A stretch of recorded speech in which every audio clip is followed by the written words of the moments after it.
নিজস্ব আয় হবে, ওদের জন্য আলাদা লাইসেন্সের ব্যবস্থা করা হবে।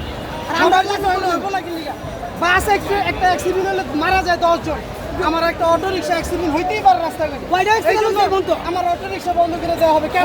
কয়টা অ্যাক্সিডেন্ট হইছে এই বন্ধু দেখা কয়টা অ্যাক্সিডেন্ট হইছে এই বন্ধু অটো রিক্সা কিরূপ সময় অ্যাক্সিডেন্ট হয় নাই অটো রিক্সার মধ্যে কামা খা হইছে কাকা করতেছে জুলুম করতেছে ওরা 4 জন পুলিশে ধরে ট্রাফিকে ধরে ধরে ছাড়িয়া 2500 টাকা 3000 টাকা নিয়ে কেন নিয়ে আগে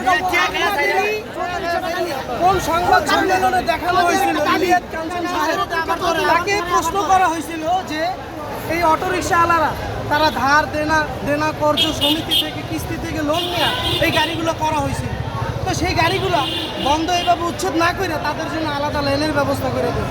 এইটা কি উনি নৈতিক দায়িত্বের কথা বলে? আর প্রধানমন্ত্রীরা আর সরকাররা কেন এমন করতে বলেন? আমাদের কি কোনো দাবি নাই? আমরা কি বাংলাদেশের নাগরিক? রোহিঙ্গা যদি আইসে তাই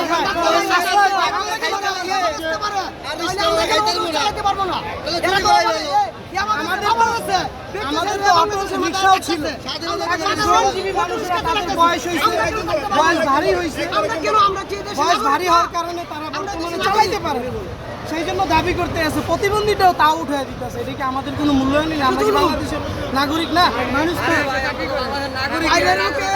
এরা মনে করেন যে এরা যে নাচে এমনি নাচাইতেছে আমাদের জন্য ইলিয়াস কাঞ্চন সাহেবের কথার সাথে আমরা মিলবো।